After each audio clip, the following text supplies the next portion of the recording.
ওরে বাবা, এত দুধ বেঁচে গেছে!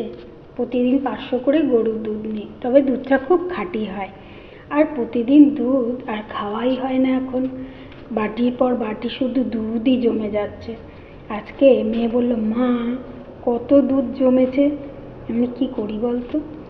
কিছুটা ছানা আর কিছুটা দই বসিয়ে দাও। দই তো রোজই বসাই।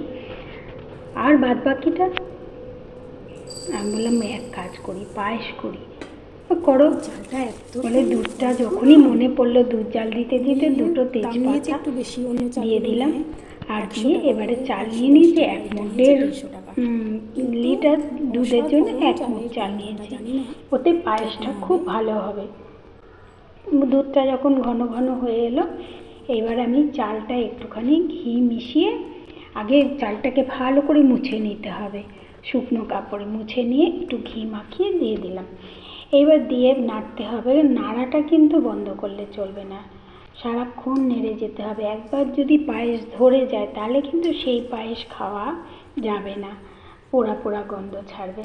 তাই কন্টিনিউ নাড়াতে নাড়াতে যখন এরকম ঘন হয়ে এলো, তখন দিয়ে দিলাম, আগে দিয়ে দিয়েছিলাম 2 চামচ, বড় চামচের 2 চামচ চিনি। আর এবারে দিয়ে দিলাম 4টে বাতাসা। বেশি মিষ্টি দেব না, তার কারণ হচ্ছে বেশি মিষ্টি হলে খাওয়া যায় না, অতিরিক্ত মিষ্টি। আর দিয়ে দিলাম কিছু কাজু। কিশমিশ দেবো না, এই কারণে আমার মেয়ে কিশমিশটা পছন্দ করে না পায়েসে। তাই আছি তো ঘরে দুজন, মেয়ে আর মা, তা মেয়ের ইচ্ছাটাই না ভালো লাগবে। হয়ে গেছে, একদম ঘন ঘন যখন হয়ে এসেছে নামিয়ে নিচ্ছি। আর সত্যি সত্যি নামানোর পরে বাটিতে কিছুটা ছিল, একটু টেস্ট করে দেখলাম, অসাধারণ হয়েছিল। মনে হচ্ছে যেন ক্ষীর তো ক্ষীর। মানে এই মাপটা যদি ঠিকঠাক হয়, 1 লিটার দুধে আর 1 মুঠ চাল, তাহলে কিন্তু একদম পারফেক্ট হবে, পায়েস হবে।